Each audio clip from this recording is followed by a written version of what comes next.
strong, global power. ILA strong, global power.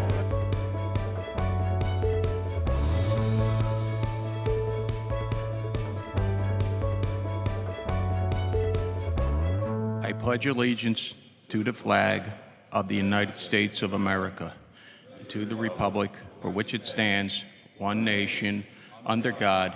Day 2 of the ACD's 36th Quadrennial Convention got off to a great start with remarks from ILA Executive Vice President Dennis Daggett. In my opinion, if you are in our ranks and you use right to work to benefit you or use it as leverage, then you should be considered an enemy of labor. We must also hold our lawmakers accountable, whether it's state or whether it's federal. We have too many people with their hands out, looking for money all the time, and too many people patting us on the back, telling us they're our friends.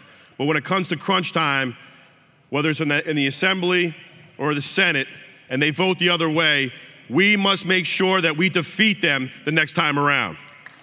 ILA Secretary-Treasurer Stephen Knott talked about new ACD members, but reminded the audience not to forget about the past. I'm so proud of those men and women who have joined our ranks in the past decade and now have been elected convention delegates. Your new ideas and youthful vision are always welcome here. But I ask our young ILA members to understand and respect those senior members. Our history and experience can be our members' greatest asset as we continue to work with our management partners at USMX and local management like NYSA. Staying united puts us in an unbeatable position.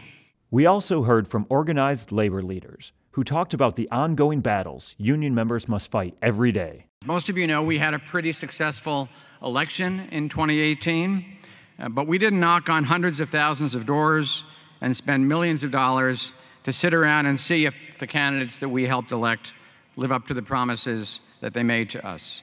Our job is not to make them comfortable when they get amnesia, but to make sure they follow through on the promises they made. We have a lot of fights on our plate. We have a lot of miles to go before we get to what we need to have to sustain our families.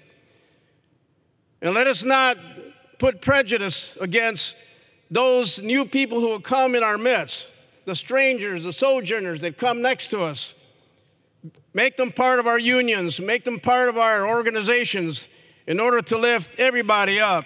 Our number one priority, of course, in our country is to ensure that we continue to create good jobs. We have the lowest unemployment level in our country, but that's not good enough. Simply because unemployment is low does not mean all the jobs we're creating are good jobs. We want jobs that are going to sustain a family, to pay a decent wage, and to ensure that people can make a living, to buy a home, and of course to support their family. And for that to happen, government have to take responsibility. How do we take on precarious work? The worker who works part-time or works temporary or working, of course, as a contract workers, because all of this tied in together is a way for employers to get rid of their responsibility to working people. ILA strong, global power. Bill Hennessy reminded us that not only will we fight every effort to weaken our union, we will continue to grow the ILA. Just as our great labor leader, Harold Daggett, and his team brought you the finest contract in recent years, one with no loss of jobs due to automation, we at the United Marine Division and its locals will continue to organize the unorganized and grow this international outside traditional ILA work.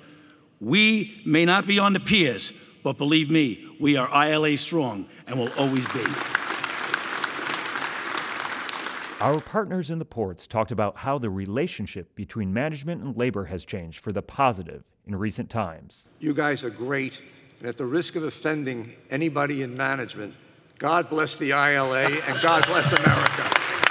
I don't throw this phrase out much, especially in management, but this is a diamond in the rough.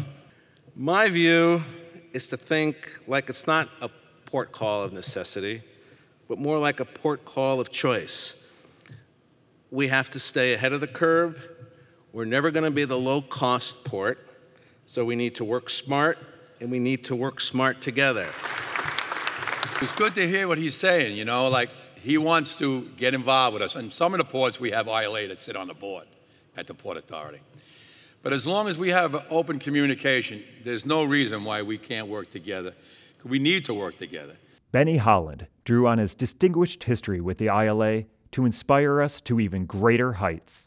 You can believe one damn thing for sure, that I and the rest of the South Atlantic and Gulf Coast District are going to stand with the North and the Great Lakes and the Caribbean and Canada, and we're all going to be one, and any battle you have is ours, and we're going to protect this damn union, and nobody is going to take us away. God bless you, and God bless America. Thank you, Bernie. Don't you go nowhere yet. Under the leadership of Benny and Clyde, they kept this union together in the South, which is extremely hard because of the right to work law. And when I became the president, I said, you're not going nowhere. You're not taking that knowledge you have, you and Clyde.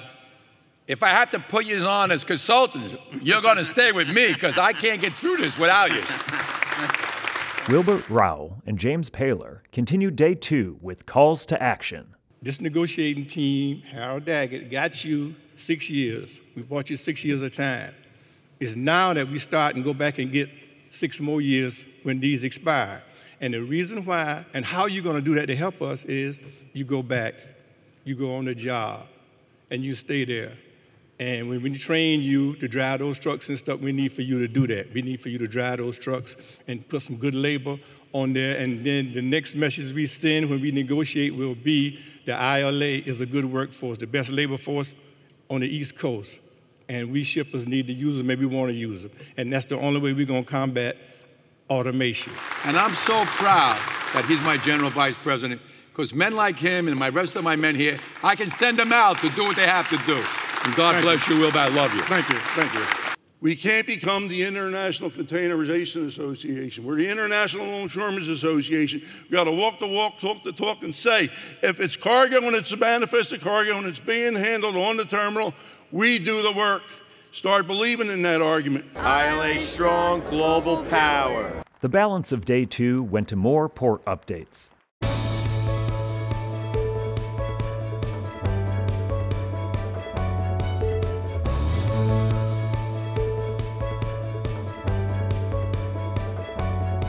Port of New York, cargo up, bigger ships coming in, man hours rising, wages rising, new workers being hired.